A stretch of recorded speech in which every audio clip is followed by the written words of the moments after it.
وقسمه على عباده غنى وفقرا وأنزل الماء وشق الأرض شقا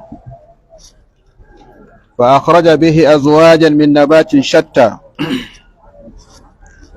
هو سبحانه وتعالى يعلم ما فوق السماء وما تحت الثرى ولا يجيب عن علمه دبيب النمل في ظلمة الليل إذا سرى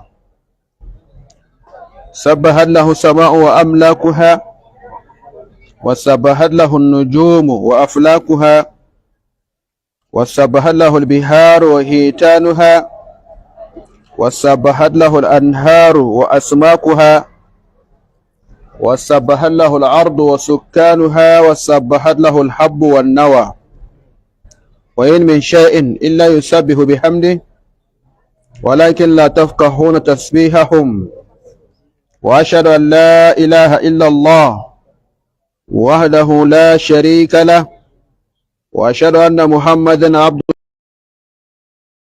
kan godiya tare da jinjina da yabawa sun tabbata ga Allah madaukakin sarki mai kowa mai komai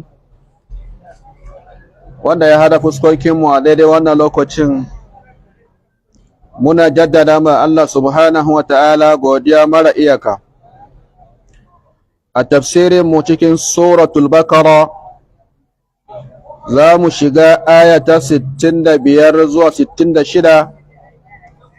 Allah muke roko subhanahu wa ta'ala ya mana dace ya nuna mana daidai ya ba mu ikon bi ya kuma nuna mana kurakuranmu ya ba mu ikon gyara matattunmu Allah ya yafe musu Allah ya rahamce su marasa lafiya mu Allah ya ba su lafiya mu kuma Allah ya tsare mana lafiya mu idan ta mutuwan ta zo Allah ya sa mu cika da imani bismillah malam أعوذ بالله السميع العليم من الشيطان الرجيم من همزه ونفخه ونفثه ولقد علمتم الذين اعتدوا منكم في السبت فقلنا لهم كونوا قردة خاسئين فجعلناها نكالا لما بين يديها وما خلفها وموعظة للمتقين بسم الله الرحمن الرحيم الله سبحانه وتعالى ياتي ولقد علمتم الذين اعتدوا منكم في السبت ولقد ده حقيقة والله علمتم كنا ده سني تحقيقة الذين اعتدوا وذنن سكا وچه إياكا سكا يششغي منكم daga cikinku fi sabti a cikin lamarin yau ranar asabt wa kunna lahu muka ce da su kunu ku kasance ku zama kiradatan birrai khasi'ina kaskantattu waja'alnaha sai muka sanya wannan ukuba ta zama nakalan izna lima baina yadaiha ga wadanda abun ya faru gaba gare su wama khalfaha da kuma abun da zai wakana ko da za su biyo bayan wannan ukuba wa mau'izatan lil muttaqin kuma ta zama wazi ga masu tsoron Allah wannan aya labari take ba mu ga wata alkarya wanda Allah ya yi mata kamunga karyatun ukhizat akhza azizin muqtadir wannan garin Allah ya rusa ta ya mayar da waɗansu mazaunan garin birrai da aladu a ran da suka bar umarnin Allah da kuma hanin Allah. Garin ta koma miskinatun ba'isa, ta zama gari ne miskinin gari, matalaucin gari, halikatun asiya, halakakkan gari mai sabon gari ga Allah. Gari ne jahadar ma'ruf Allah ta'ala ta tara jijiyan wuya ga karamcin Allah subhanahu wa ta'ala. Gari ne wanda attalat awamir Allah kama taf'alu ba'd al-qura, ta juya wa umarnin Allah baya kamar yadda waɗansu garuruwa suke yi. Gari ne wanda yake makoci da teku, cikin fadin Allah was'alhum anil qaryati allati kanat hadiratal bahr. Sai dai wannan usulubin Qur'ani usulubi ne mai bada mamaki, mai bada kai. Garin nan gari ne na Banu Isra'ila, suka taru a garin kusa da teku, da yawa mazaunan garin masu saba ma Allah ne. A cikin labarin nan da za mu karanta akwai ibra, laqad kana fi qasasihim ibratun li ulil albab. Wannan aya kaman fashin baki ne, ko mu ce karin haske ne ga ayar jiya muka karanta, wa iza akazna misaqakum wa rafa'na fawqakum at-tur khudhu ma atainakum biquwwa wazkuru ma fihi la'allakum tattakun. Kaman karin haske ne ga wancan din, don tunda irin wannan Allah ya ce wa qulna lahum la ta'du fi sabti, sai ya ce wa akhadna minhum misaqan galiza. Kaga alkawarin can irin shi ne annan da ya faru, amma suka wuce iyaka. Allah ya ce to idan ko za ku wuce iyaka, tabbas kun san me ya biyo baya ga magabatanku da suka irin wannan abin da kuka yi. Allah subhanahu wa ta'ala yana so ya sanar da mu wannan kissa da ba mamaki. Littattafan da suka gabata har littafin at-taura ba wannan kissan a ciki, har littafin at-taura, littafin Banu Isra'ila, ba wannan labarin a ciki. In za ku lura yadda ma muka fara jumlan wala kad alimtum, ba mu fara ba da wa is, kamar da muka saba muna karanta wa is na jenakum, wa is farakana, wa is, ba mu fara da wa is ba, cewa muka yi wala kad alimtum. Za ka san cewa wannan kissan ta zama mutawatira indahum, ya'lamu hal ajdad lil aba wal aba lil afat. Kakanni su koyar da babanni, iyaye su koyar da yara, wato kaman gajiya ma ke ga wannan labarin. Duk da waɗanda ake zanta da su Yahudawa da suka yi zamani da annabi ne sallallahu alaihi wasallam, amma labari ne wanda har jikoki sun gada daga na sama da su, har kan waɗanda abun ya faru da su. Sananne matsala ce, sanannen kissa ce, sananniyar labari ne a gurinsu, mashhur ne sosai. Shi yasa ka bude da wala kad alimtum, kuma labarin tun a zamanin annabi Dawud ya faru, a zamanin annabi Dawud alaihi salam ya faru, kuma ba su rubuta da tafi ba. To ya aka yi annabin ya sani? Kaga wannan abun mamaki na gare su. Ga san da ya faru lokacin annabi Dawud ne, sannan kuma babu shi littattafan da suka wallafa, kamar a taura da sauransu, kaka babu wannan labarin a ciki. To a ina ya ji? Abin da daure musu kai kenan. Shi wannan kuma mu'jiza ce ta annabi sallallahu alaihi wasallam, don lamarin gaibi ne a gurinsu, amma Allah ya sanar da annabi sallallahu ta'ala alaihi wa sallam ta hanyar wahayi. Allah ya ce wala kad alimtum, wala kad alimtum. Allamu huna na lakad aka ce lamun tawkid ne, ko ka ce lamun ibtida'i ne, kaman ka ce la zaidun ka'imun. Wa yuhmalu zai ihtimali an takuna jawaban li kasmin mahzuf, ya zama lamun ne na jawabin rantsuwan da aka shafe, sai dai ta zo a mazaunin taukidi. Allamu mu'attata lil kasmi kenan, wa ala hadha fal jumlatu mu'akkada bi salasa mu'akkadat. Kenan jumla yanzu abunda ka kara mata karfi ma har uku ne, ga rantsuwa da zaka kaddara, ga kuma lamun, ga kuma kat.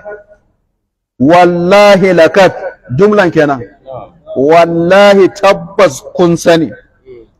Idan har Allah zai rantsa akan cewa waɗannan sun san wannan labarin, to tabbas abu ne wanda bai bukatar kokonto ko kaɗan.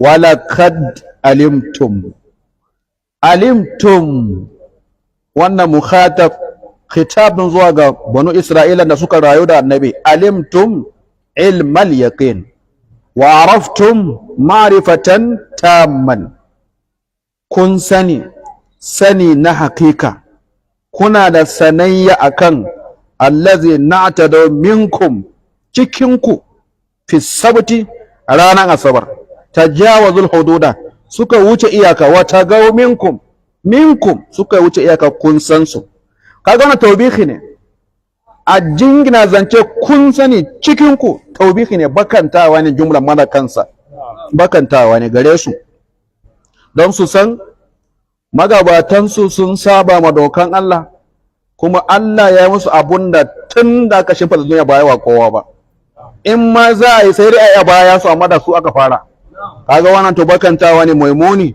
ga Yahudawa walaqad alimtum aka ce ma'anahu araftum a'yanahum wa alimtum ahkamahum wa akhbarahum don tsakanin alima da arafa daban ne akwai farq tsakanin alimtum da araftum in kace araftum to shakhsiyan abun ne suka sani shakhsiyan mutumin sun sani amma in kace alimtum labari ko hukuncin mutumin sun sani kenan idan muka ce al-ma'rifa araftum mutawajjihatu ila zatil musamma amma wal ilmu mutawajjiha ila ahwalil musamma idan kace araftu zaidan akwai bambanci da alimtu zaidan in kace araftu zaidan na san zaidu bil uruf shakhsiyan sane ka san shi baki ne ko fari ne gajere ne ya yake shakhsiyan ka sani amma in kace alimtu zaidan to ba shakhsiyan kace ba hukuncinsa a halayensa ya halinsa yake shine alimtu to anan yace Allah yace walaqad alimtum kenan labarin su kun sani labarin wadannan kun sani hukuncin abin da ya faru da su kun sani kuma in ma'anar arabtu ne kun ma san su wane ne wadannan din kun san waye da waye kun sani walaqad alimtum alladhina atada minkum fi sabt to in mun ce alimtum ma'ana araftum alimtum din da arabtum in kace arabtum ne zai ta addi da fi'ili guda ɗaya ne kamar da sibawa yake faɗa alimtum bi ma'ana araftum idan kuma na alimtum ne zai ta addi da fi'ilai maf'ul guda biyu ne maf'ul guda biyu zai zo da shi wancan maf'ul guda ɗaya zai ta addi wannan maf'ul guda biyu zai ta addi walaqad alimtu zaidan wa lam akun a'lamuhu Allah ya ce la ta'lamunahum Allahu ya'lamuhum kullu hal bimana al-ma'rifa duk wannan da ma'anar ma'rifa suke zuwa walaqad alimtum Abdullah ibn Abbas gwanin fa tafsirin yace ma'anan walaqad alimtum ai walaqad araftum kaga ba ibn Abbas kansa yace walaqad alimtum ma'anahu ai walaqad araftum wa hadha tahzirun lahu min al-ma'siyah to wannan jan kunne ne gare su karfa su saba ma Allah kamar ana kira su ne ihzaru an yusibakum ma asaba ashabi sabt ku sa shamaki tsakaninku da fushin Allah kar abun da ya sami wadancan ya same ku wadannan da suka wuce iyaka a ranar asabar aka ce su zama birrai kaskantattu to mun ce wala kada aratu fasal ibn Abbas duk inda ta'aruf ya zo ko kuma aratu ya zo to akwai alimtum a gurin in har ka san shaksiyan mutumin to ka san ai me ya faru mutumin zai yi ai ka ji labarin baka san wane da waye ba amma in ka san wane ne ko to ka san me ya faru shi a lokacin shi yasa tawkilin ya zo wala kad alimtum tabbas wallahi kun sani alladhi la tadaminkum fi sabt kun san su me suka yi wuce iyaka suka yi in ita dau to anan lafazin sun wuce iyaka bisa ga rana saboda shi yasa wannan labari su kun sani innama ta'addu fi zalika al-istiyad wuce iyakan nasu farautan da suka yi ne kamun kifi da suka yi shine ko kuma kamun kifi tare da halattawa ranar asabar duka biyu za mu zama gaban nan insha Allah ولقد علمتم الذين اعتدوا منكم في السبت kalmar al-i'tida'u da waznin al-iftial an doko daga al'adu ne, shine tajawuzul hadd, wuce iyaka.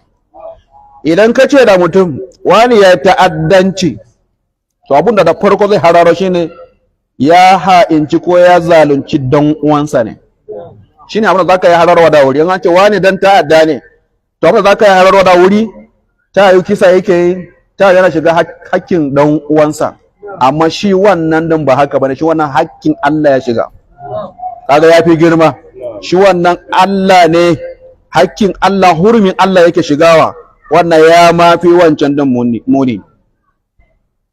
walaqad alimtum alladhina atadaw minkum fis sabti, kun san tabbas wadanda a cikin ku suka wuce iyaka a lamarin ranar asabar, hilan da suka yi na kamun kifi ranar asabar, tabbas wadannan kun san su wauta ne gare su, wauta ne gare su, wuce iyaka ne gare su. Allah ya hana su kar su kuma ku zo kusa ma da wannan iyakar, amma lissafin su za su iya su zoli Allah subhanahu wataala.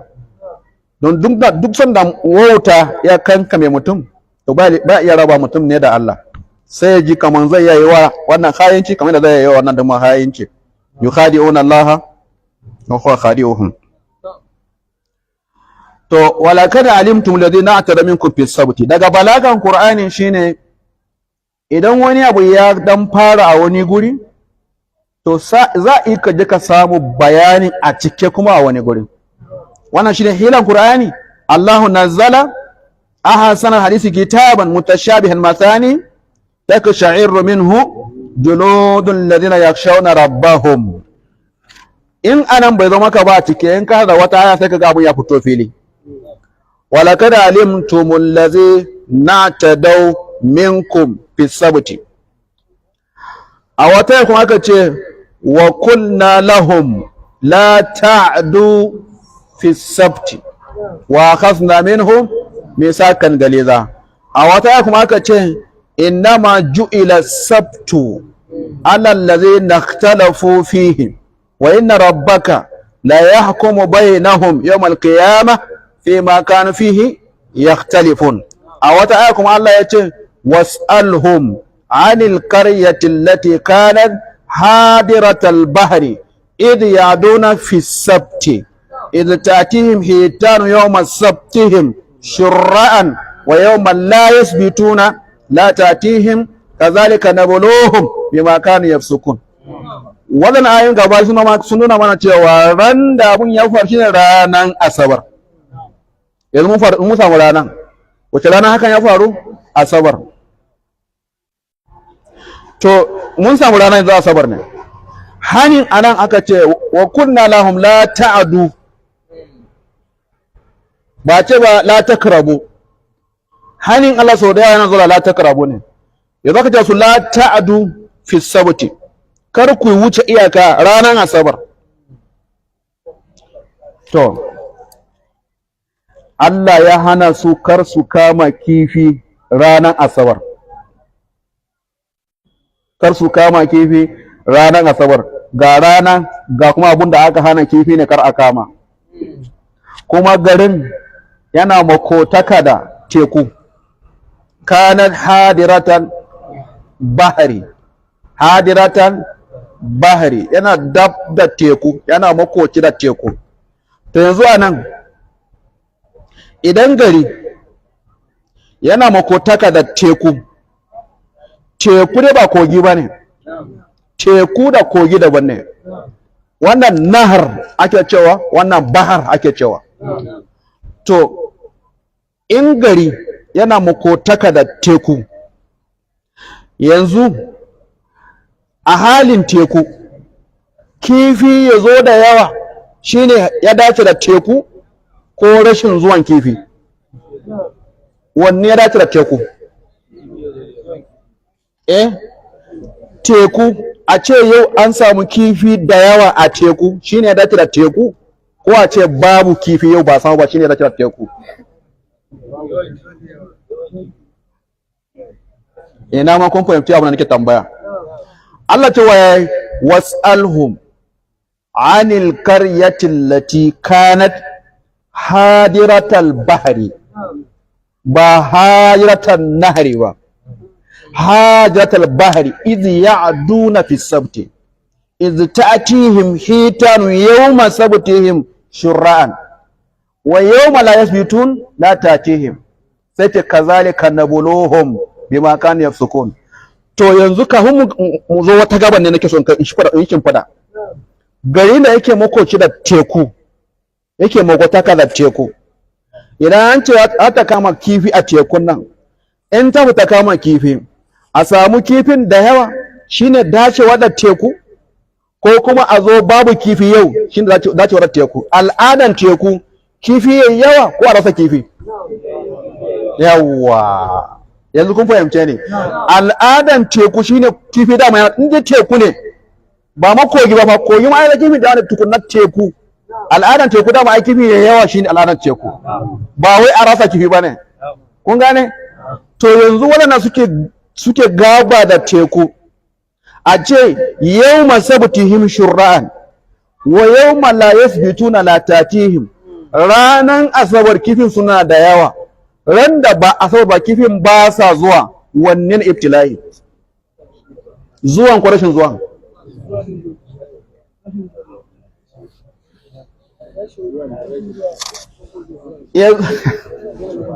Yanzu kun bada hukunci halin teku shine kifi ya yawa dama. To yanzu Allah ya ce yawma sabtihim shur'an, ranan asabar kifin da yawa suke zuwa. Wa yawma la yasbituna la ta'tihim, randa ba asabar ba kifin ba sa zuwa. Wanne ne jarrabawa?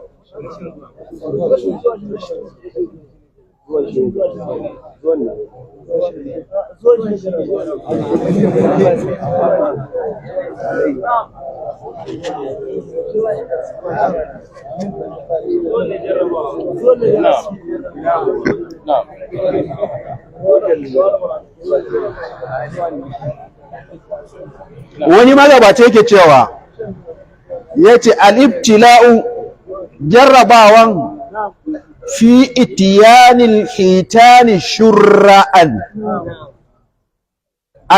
wato ibtila'in cikin zuwan kifin sama da al'ada, don akwai zuwa na al'ada. Al'adance kifin yana da yawa tabbas, amma yau din ya mafi na al'adan.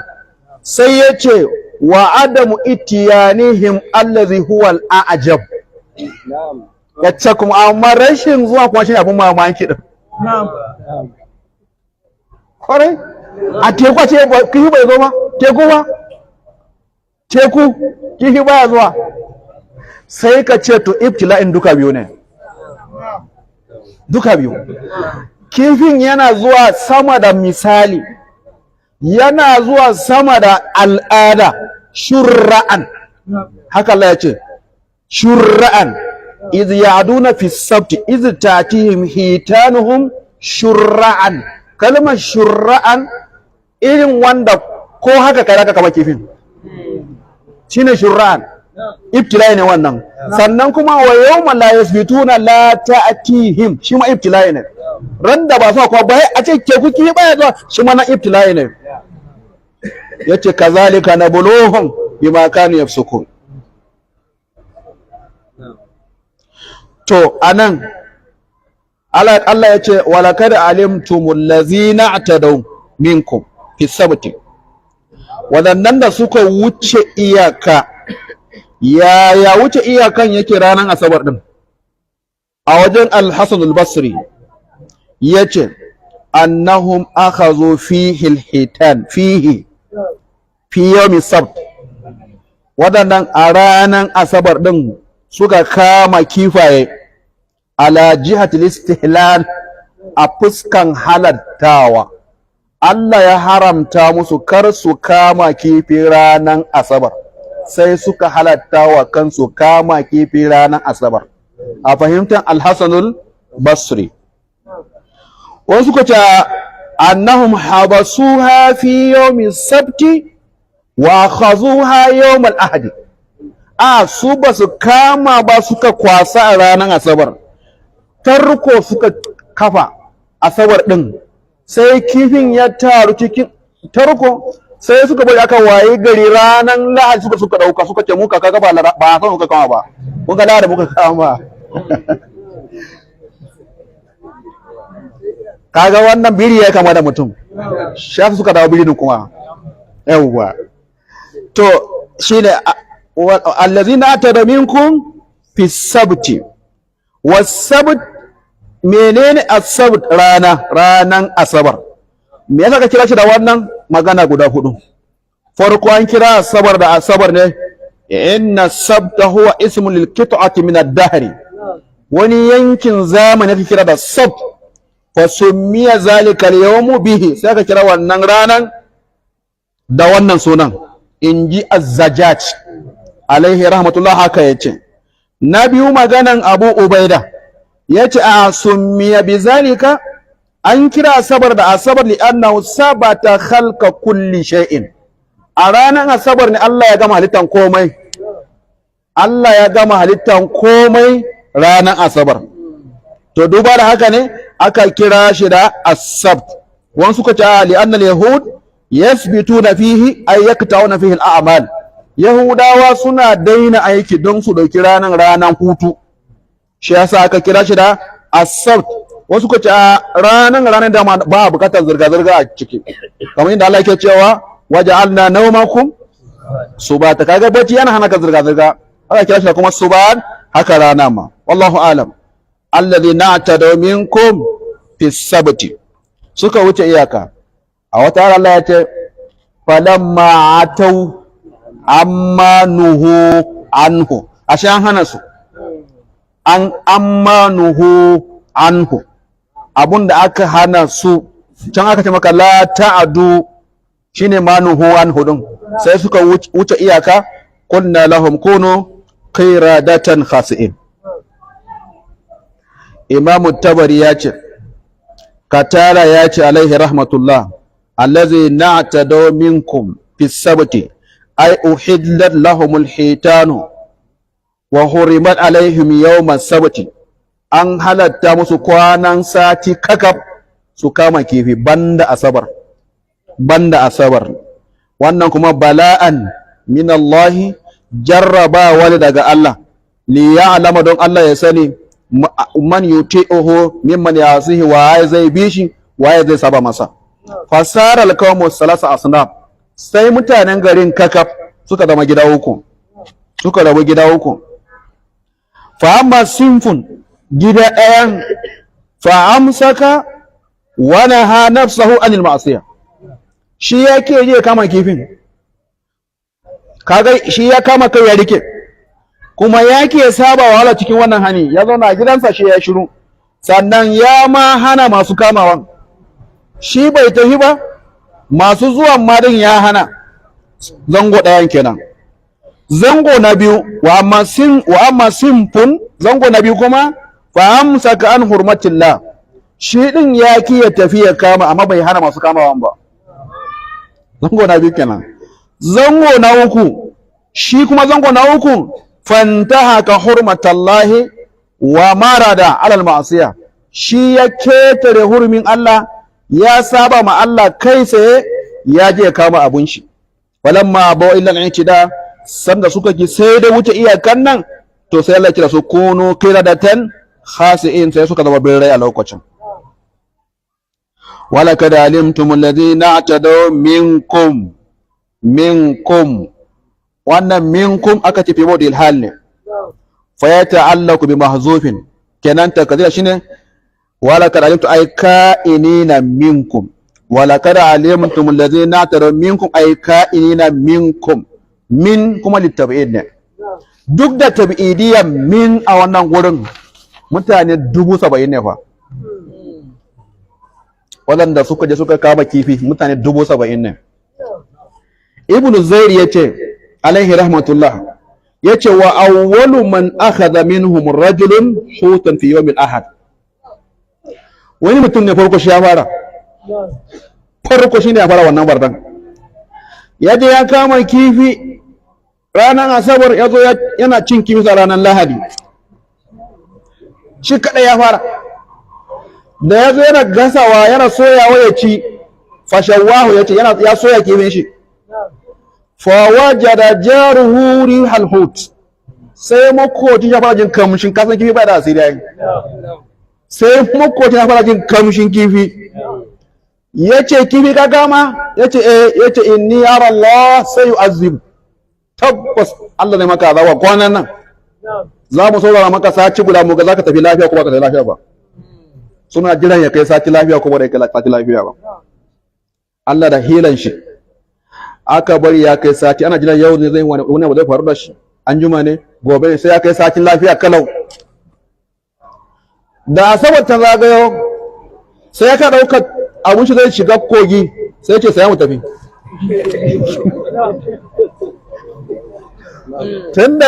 Tunda ya ga mutum ya zo sati lafiya kalau, to ta yi wannan halin ma din kaman ba haka ba ne, kawai sai ya bi makwacin suka tafi suka kama kifi. Yace sara ma'ahu, ya tafi tare da shi, fa haka lafi sabtil akhar isnani, wani biyu suka hadu kuma, falamma lam yu'ajilhum al'azab, da Allah bai gaggauta su da kama azaba ba, tataba ufihi, sai kaga wannan ma zai hadu, wancan ya hadu, wancan ya hadu, wancan ya hadu, suka taru suka yawa. Yace wa kanu nahwa min 70,000, sun kusa 70,000 duka kan gare ma Allah. Kuma a garin da hakan ya faru shine garin Aila. Garin Aila yana tsakanin Madiyan da Tur. A nan wannan abin ya faru, mutane 70,000 suka kan gare ma Allah. Kenan waɗanda suka zama biri mutum 70,000 ne. ولقد علمتم الذين اعتدوا منكم في zarfiya ne ko na illa, duk an fada, ke zarfiya ne illa ne duk sun fada. Amma da yin ba da wauta na banu Isra'ila ba, ai kifi dokan Allah yake bi, sai idan Allah ya ce da kifi zo tukunna ya zo, umarnin Allah yake bi. Amma su suna ga ba haka ba ne ba, su suna ga kawai hila ne kawai za a samu kifin. La wallahi abadan. Walakad alimtum alladhina tada minkum fi sawti. To yanzu abu uku aka ce ana. Me yasa Yahudawa suka ki hakuri da hukuncin Allah, suka fita kama kifi ranar Asabar? Me yasa? Aka ce na ɗaya, don su ci ne. Idan don su ci ne, to abinda ya janye su zuwa ga wannan barnan shahwatul batn. Kwarai, ba don su ci bane, to don me? Don su sayar, don su kama su sayar. To idan don su sayar ne, shahwatul mal ne, to ba wannan ba, to don me? Kawai don su kangare ba Allah ne, kawai dokar su sallake ne, wannan kuma to shahwatul nafs. Wanne ne bai wuce a cikin ukun nan? Imma shahwatul batn wa imma shahwatul mal wa imma shahwatun nafs.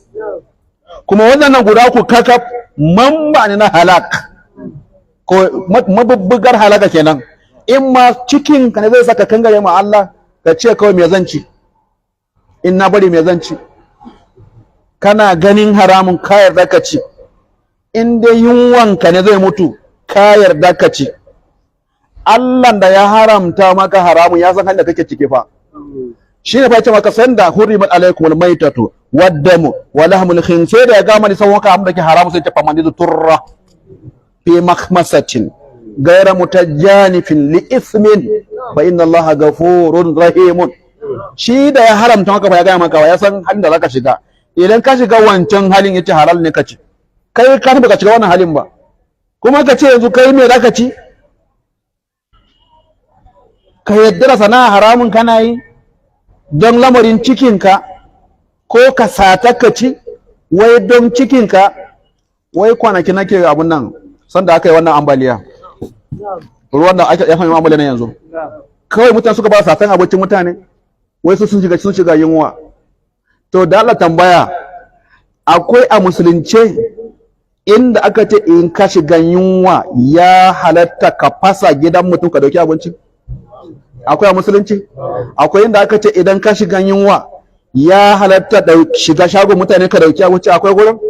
Akwai inda aka ce ka shiga gidan mutane ko shago ko ina ka dauka abinci akwai gurin? Akwai inda aka ce in ka shiga yunwa ka dauki kayan mutane ka ci akwai gurin? Wallahi tallahi babu. Wallahi tallahi babu. Malam ko yunwan zai kashe ka kaya mutum ne. Idan bai yafe maka ba ka jira lahira kawai.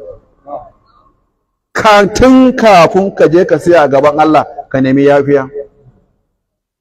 Ka nemi yafiya. Wallahi tallahi ka zo ka nemi yafiya ya yafe maka. Amma in ka rauka abun karamin abu ne ba komai ba ne. Sanda ka zo ka siya a gaban Allah, Allah ya ce da shi ga wanda ya dauki abincinka ko kai ne ka haife shi ba zai ki maka ba.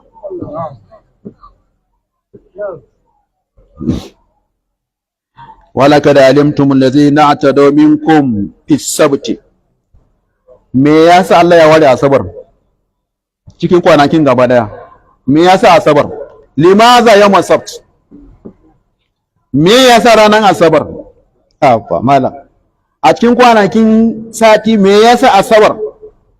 Annabi ya ce sallallahu alaihi wasallam, innal umama al-ummu kakab ikhtalafat fi yawmil jumu'a. Sun samu saban cikin ranar juma'a. Wa zai ribaci juma'a? Suka samu sabani. Fal yahud akazu yawmas sabt. Yahudawa suka zabi ranar asabar, shine ranar da su yafi kwanciya zuciya su, kamar ranar bikin su. Yahudawa sun zabi wani rana? Asabar. Wan nasara kazo yawmul ahad. Kiristoci kuma suka zabi ranar lahadi. Annabi ya ce wa hadallahu almuslimina li yawmil jumu'a. Sai Allah ya datar da wannan al'umma ga juma'a. Fa qala banu isra'ila, sai yahudawa suka ce inna yawmas sabti fihi subur. Ranar asabar futu a cikin ne. Inna Allah khalaqal kainati, Allah ya halicci halittu. Fa bada min yawmil ahad, ya fara da ranar lahadi. Wanta ha yawmal juma'a, ranar juma'a ne Allah ya kammala halitta. Wa sabata fi yawmi sabti, subhanallah, sai Allah ya huta ranar asabar. Ai anan Allah ya ce wa ma masana min logo. Wani bai yahudi ya zo gaban annabi sama, ya ce yi mun bayanin halitta, yaushe aka fara? Iki ga annabi ce an rana kaza aka halicci kaza, rana kaza, sai da ya gama tas. Da ya zo asabar sai annabi ya yi shiru. Ya ce asabar fa? Annabi ce asabar aka gama halitta. Ya ce sai Allah ya huta? Ya ce ga annabi sai a lokacin Allah ya huta sai ma'aiki ya fushi. To annabi da ya fushi sai ka saukar aya, wa ma khalaqna samawati wal arda wa ma bainahuma illa fi sittati ayamin wa ma masana wa ma masana min lugo. Mu wahala da kunci bai shafe mu ba, balle a ce mun gaje. To yanzu idan su aujensu sun zabi asabar ranar hutu, kuma suka ce Allah ma a ran asabar ya yi hutu, to me yasa yau ma hutun asabar suka ke? Tun da sun jingina wa Allah asabar, to sai Allah ya jarabe su da asabar din. Kamata dinu turan ne. To ga asabar kuka jingina wa Allah, bari shi ma ya jingina muku, to ranar asabar ku daina aiki kama kifi. Kamar yadda kuka ce Allah ya gama aiki asabar ya huta, to kuma ku huta ranar asabar din. Suka ki.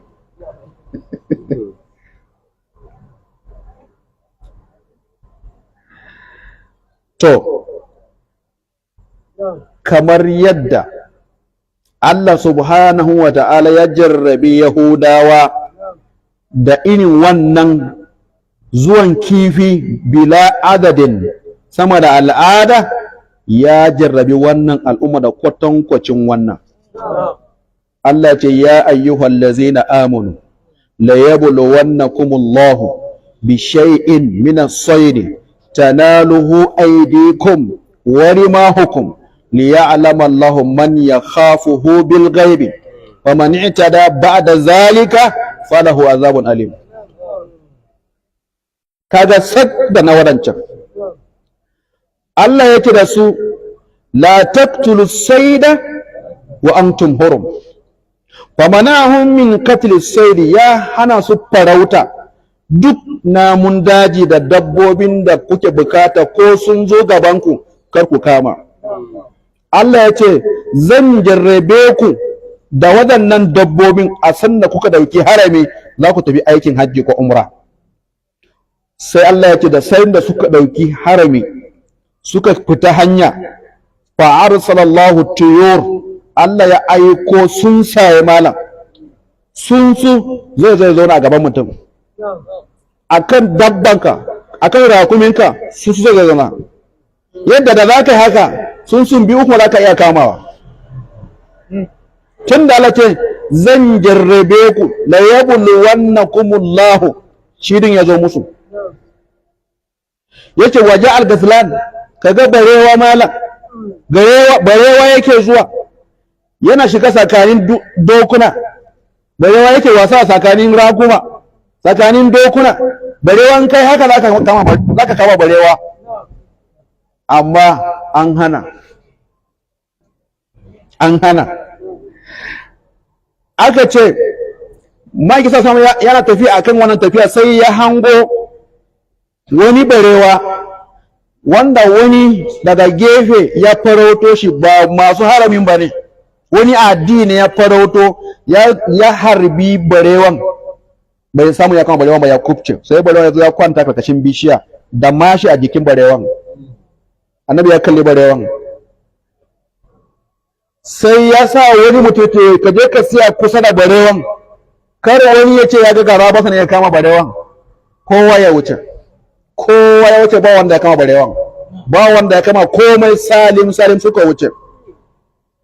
To kaga waɗannan su sun ci ibtila'i, amma waɗancan sun kasa cin ibtila'i. Kuma malamai suka ce a duniya jarrabawa mafi wahala shine a jarrabe ka a cikin abinci. A jarrabe ka da abinci. Wa hadha al-ibtila'u bit-ta'ami ashaddu ma yakunu 'ala al-umam. Jarrabawa cikin abinci malam wallahi yafi kowanne muni. Mutum ya zauna a gida ya rasa ci, ya rasa sha, ya fita daga hayakinsa, yana ramewa kullum, shi da kansa yana kallon ramuwan tasa, ya roka ya kasa samu, ya nema ya kasa samu malam, don yunwa ya shiga kowane irin hali, kowane hali ya shiga don yunwa. Wannan jarrabawa ne mafi girma malam, jarrabawa ne mafi girma. Malam ka roki Allah kar ya jarabe ka da abinci. Annabi ya roki Allah kan abinci, yace Allahumma ja'al rizqa ali Muhammad kutan, a wata riwaya yace Allahumma ja'al rizqa ali Muhammad kafafatan. Ya Allah, abincin ali Muhammad kar ka sa su gaza, don rashin abinci ne zai fitar da mace cikin gidan mijinta, rashin abinci ne zai fitar da ya a gidan babanta, rashin abinci zai sa mutum ya fita daga hayacinsa, kai rashin ci ne yake sa mutum ya fara sata, rashin ci duk barna yunwa ne yake kawo shi. Wallahi sanda yunwa ya dabbaye mutum me zai kiyaye? Ba abin da zai kiyaye. Wallahi yunwa ya dabbaye shi, ina zai sa kansa? Kai sarakuna akwai yake a gaban ku malam, Allah akwai yake a gaban ku, akwai yake a gaban ku. Yunwa shine mafi a'ala. Sayyidina Umar ibn Khattab radiyallahu anhu yana tafiya a tsada, shine shugaban duniya, yana tafiya kan titi ya nema ina ne laifinsa ya gyara, sai ya ga wata mata da 'ya'yanta tana hura wuta tsakiyar dare. Sai ya ga wutan, sai ya biyo ya zo kan wutan, sai ya ga mata da 'ya'yanta, 'ya'yan suna kuka, kuma abunda ta aza abincin akan wutan ma ba abunda ya kai ya kawo bane. Kuma a lokacin tana complaint din sai na Umar, kuma ba ta ba san waye Umar din ba a lokacin. Yace baiwa Allah me kike? Yaran nan suna kuka don abinci. To wannan dan karamin gari ne yanzu ina so kafin in dafa musu suna kuka. gaskiya Allah ya wadaran wannan shugaban da take fada Allah ya wadaran ko an shine shugaban hali shine shugaban Allah ya wadaran shugaban take cewa sai na da ya ga wannan bai ce ba an yi shugaban fa ni nan bai fada kawo ba sai da ya ji a guje a guje mala a guje ya zo baitul mal gidan tara kaya tara abinci ya nemi suto kifa ya ce bude mu baitul mal ya bude ya ciccibo buhun gari ya ce a kai ranka zai bari ni dauka ya ce a kai za ka dauka mun wannan zulumi a lahira za ka dauka mun yake ga suto kifan ka ce za ka dauka zulubin nan kai za ka dauka mu a lahira wai wani zulubin ne zunubin wannan baiwar Allah da ƴaƴanta ba su ci ba din shi yake magana za ka ɗauke wani zulubin a lahira da kansa malam shugaban duniya ne yake magana fa da kansa ya ci buhun gari ya kawo wannan matar sarafa ta ci mutum guda idan ya mutu don yunwa billahi allazi la ilaha gairuhu Allah ba zai barka ba Allah da ya azubta mutum da girmansa da karamtunsa ya azubta shi akan kyanwa annabi ya ce mutum ne ya daura kyanwa ya je kyanwa bai je ya nemo abinci ya kawo kyanwan nan ba bai kuma bar kyanwa ta je ta nemo kanta ta ce ba yana rike har kyanwan nan ta mutu don yunwa annabi ya ce dalilin wannan Allah ya azubta wannan mutumin nawa suke mutuwa don yunwa yanzu malam nawa ana ka haka ka Allah zai barka ka wuce lafiya wallahi tallahi tasuniya ne malam wallahi tasuniya ne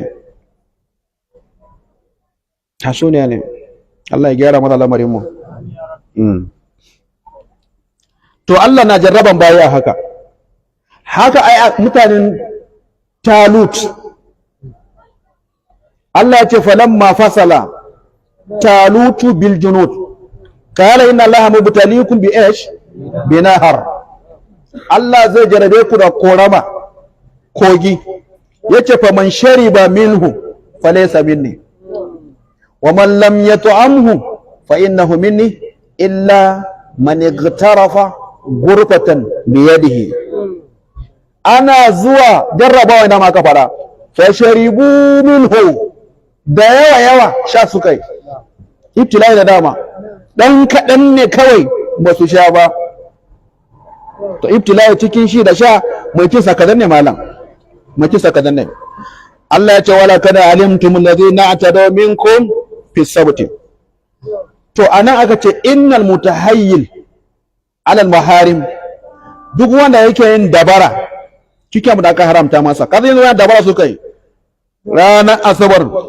suka sa tarko ranar lahadi suka dauka kuma me aka hana kamo to wanda suka yi ranar asabar me sunan shi dan girman Allah fa aje karku kama kifi ranar asabar to wai kai sai ka zo ka sa tarko to me ta zai maka a to ba shine ba wai su yanzu a hikiman su shine za su yi dabara ne to shi aka ce duk wanda zai yi dabara cikin abun da aka haramta masa duba da alladhina atanmiku fi sabti to tabbas la yakhruju anil udwan bai fita a ketaren wuce iyaka in dai za ka yi wa haramun hila to a koda yaushe kana nan cikin udwan aka ce balma haka ba alhiyalu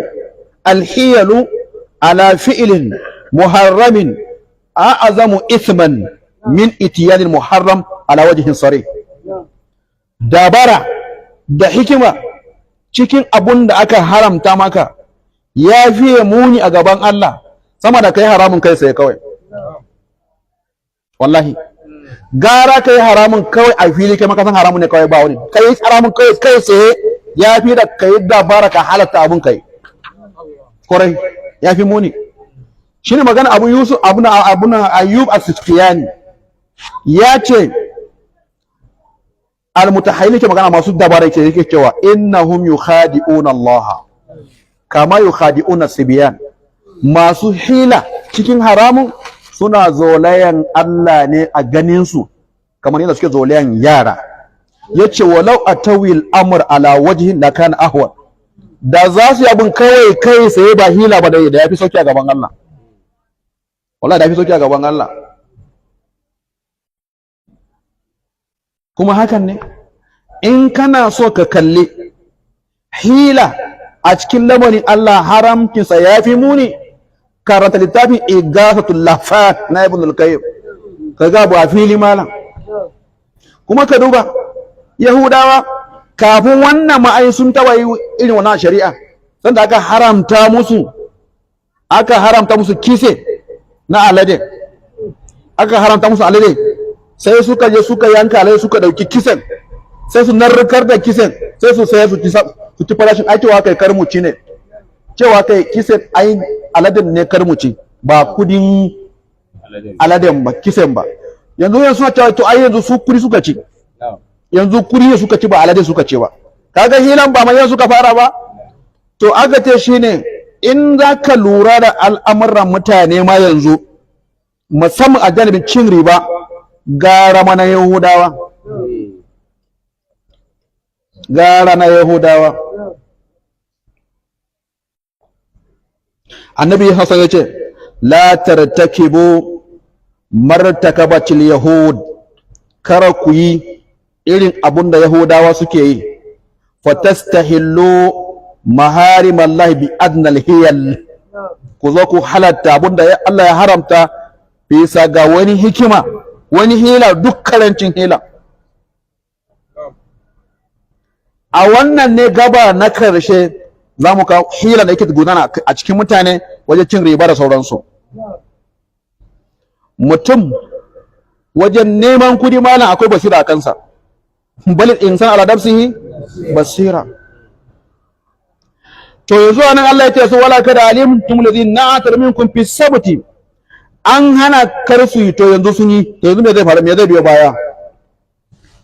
Lamma tada ashabu sabti, sanda suka wuce iyaka, wa hatalu ala amrillahi, suka yi wa lamarin Allah dabara, fastadu yawma sabti, suka farauci kifi ranar asabar, akabahumullah, sai Allah ya musu azaban. Amma walakin bima walima wa mimma, kalma ɗaya ne kawai, azaban kalma guda, ba tura musu mala'iku ba, ba kuma sawa ba, ba komai ba, kalima kawai. Allah ya gaya kalmar gayyarat hayatahum wa suratahum wa akhiratahum, kalma ce ɗaya kawai, ya musanya musu rayuwa, ya musanya musu sura, ya magirkita musu lahira. Kalma ɗaya kawai.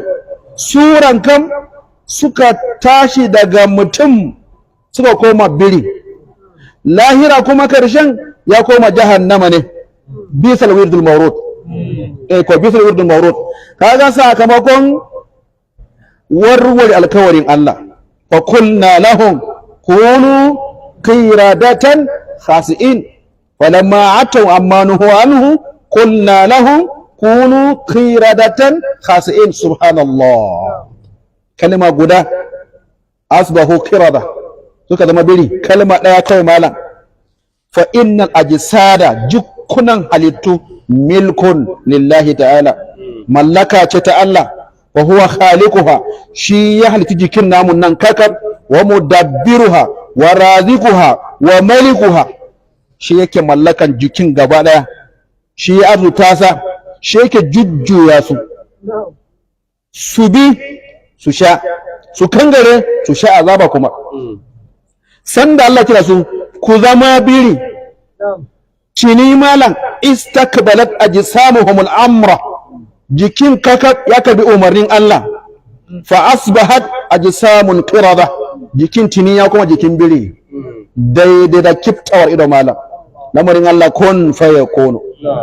Wastakbarat aydiyahum wa arjuluhum al-amra, tini kai kafafu da hannaye suka kabi umarnin Allah, fa asbara aidi wa arjul qirada, hannaye da kafafu suka kuma biri kawai, cikin sai kan na agogo.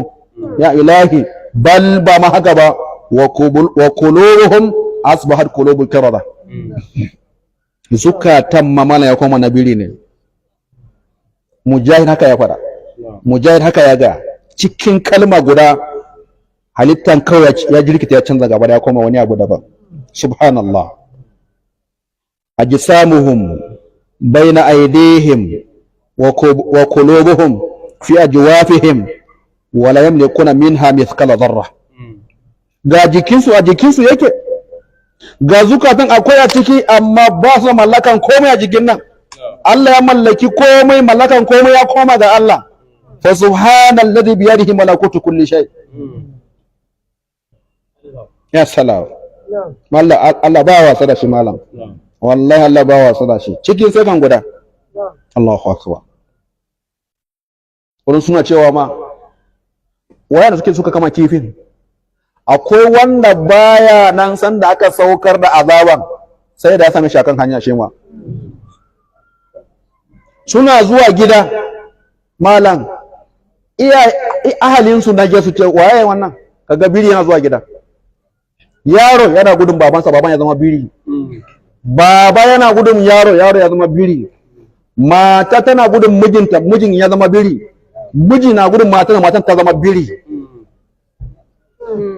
Fa kunna lahum kunu qanatan hasiin.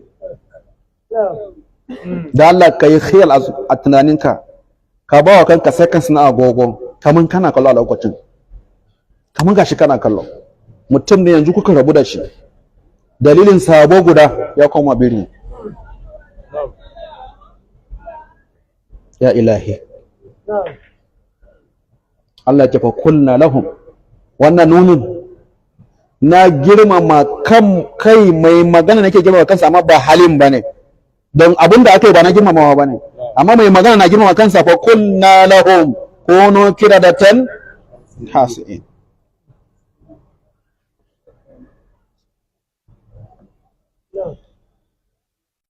Subhanallah. Na ji an ce mu lokaci yayi. Dama wannan yanzu matsala kusan 60, muna 26 ne tukuna. Akwai magana. Za mu je mu duba inda hadisan annabi da yawa burjik za mu kawo su a wannan zama insha Allah. Waɗannan suka dawa biri a wannan al'umma akwai. Yanzu haka akwai birrai da yawa suna nan. Za mu karanto, annabi ne ya faɗa akwai birrai. Ta yi har a Maiduguri mata yi akwai birin nan. Har mu karanta. Subhanaka Allahumma wa bihamdika nashhadu an la ilaha illa anta nastaghfiruka wa natubu ilayk.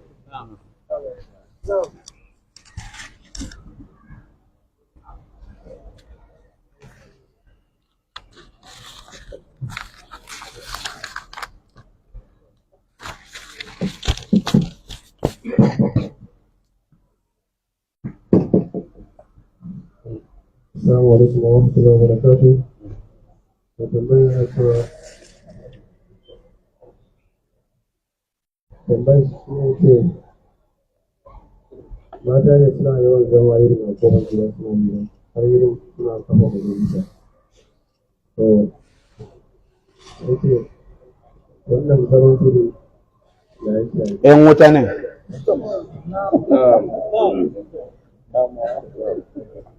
‘Yan wuta ne.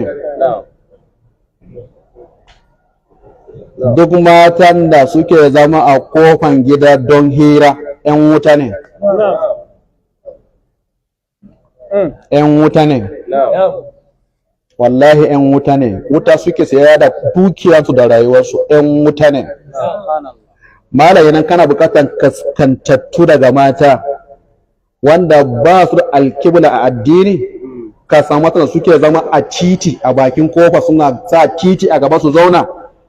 In kana bukatan kaskantattu ta mai zama a kan titi, karka aure ta.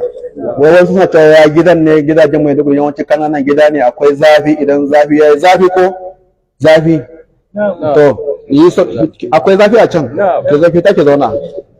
Allah ce wa karna fi buyuti kunna wala tabarrajna tabarrujal jahiliyyatil ula. Allah ya ce ku zauna a cikin gidanku, ki ce akwai zafi ko? Akwai zafi. Ummuna Aisha take cewa kunna la nakhruju illa min al-layli ila al-layli. Take cewa matan Annabi take mu ba mu ta gida, in kaga mu ta sai dare zuwa dare ne. Sai dai daga dare zuwa dare muka fita.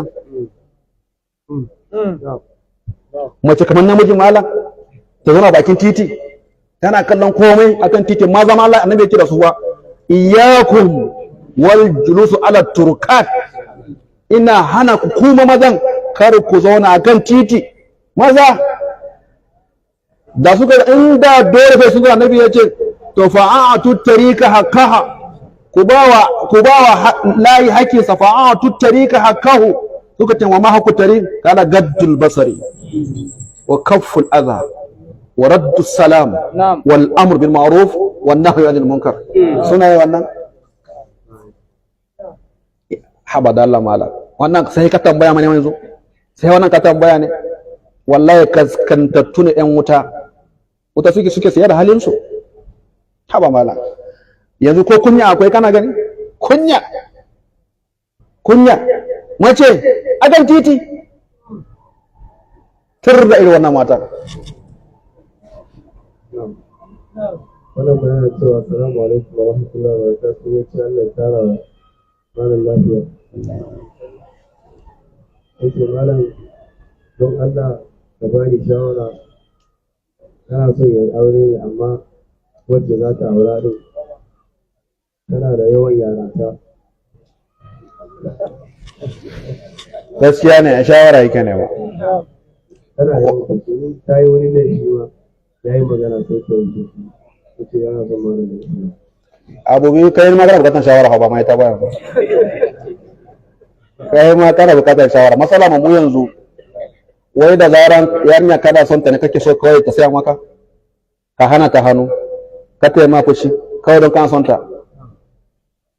yanzu an wuce wannan gurin malam in ka je ka tambaya aka baka ka sa rana yanzu ne kake da hurriya ka hana ta hannu yanzu ko a addini kai an saya maka wani ba zai shiga ba ko addinance amma kai tambaya ne ba kai ma tambaya ma baka je kai ba tambayan ma ba kai ba kawai kana son ta wai kowa kawai sai ka hata ta hannu kawai ba ta yi ma sawa ba za ta yi ma mawakata ne yanzu haka akwai mata da yawa suka saya mutum guda suka ya dauke musu shekaru suna jiran mutumin shekara 1 2 3 4 5 daga baya ko ya juya musu baya ya je ya aure wata daban sun ga irin wannan da yawa to shine yanzu kai ka sai su saya maka su kalle ka su hauka suke yi su saya maka suna gaga wani ya zo su saya a kanka wani ya kubce ni na ba mata shawara ku ji mata shawara wallahi tallahi duk ai tuk shekara ma na fada na taba ka ana mai duk wacce wani yake son ta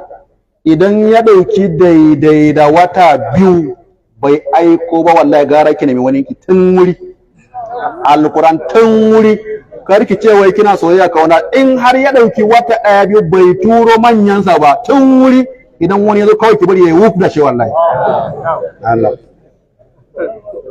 wai kana wata na da yake na sannan kuma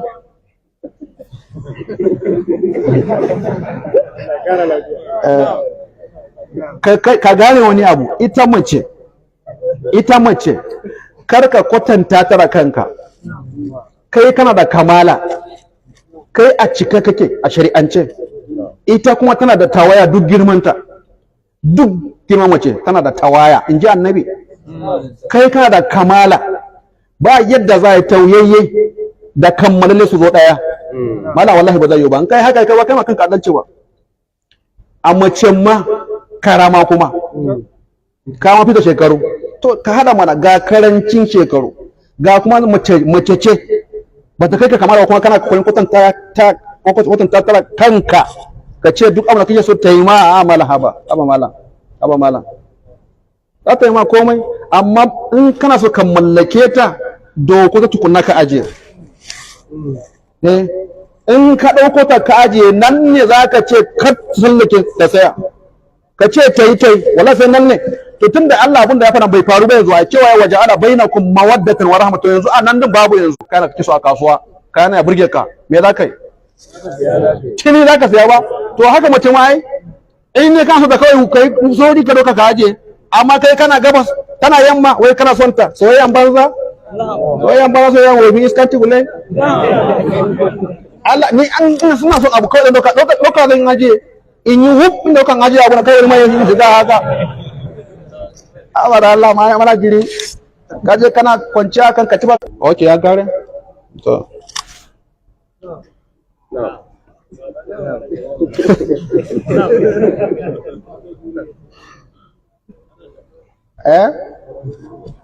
to biyu na ga wani ya daga hannu daga biyu zan tafiya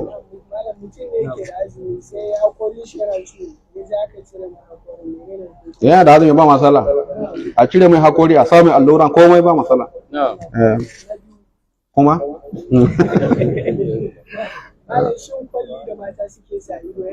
ba ya kare azumi wani suka ce dacin yana wuce ko daci abinci ne ba masala kai kuma ka daga hannu ne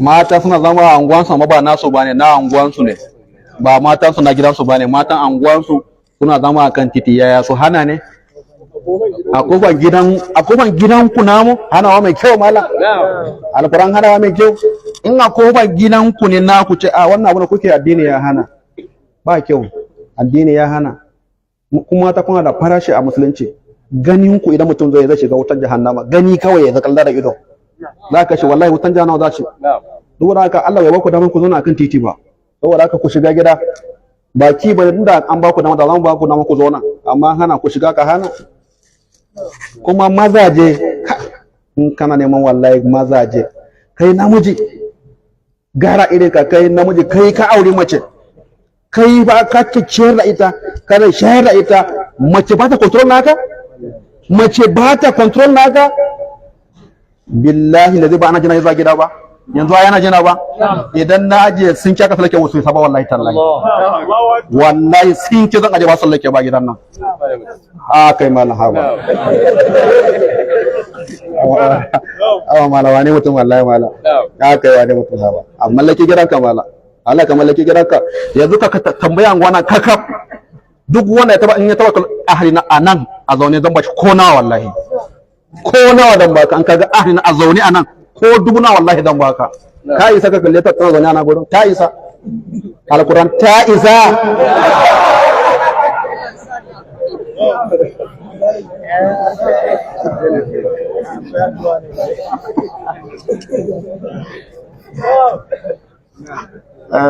subhanaka allahumma wa bihamdika nashhadu an la ilaha illa anta nastaghfiruka wa natubu ilayk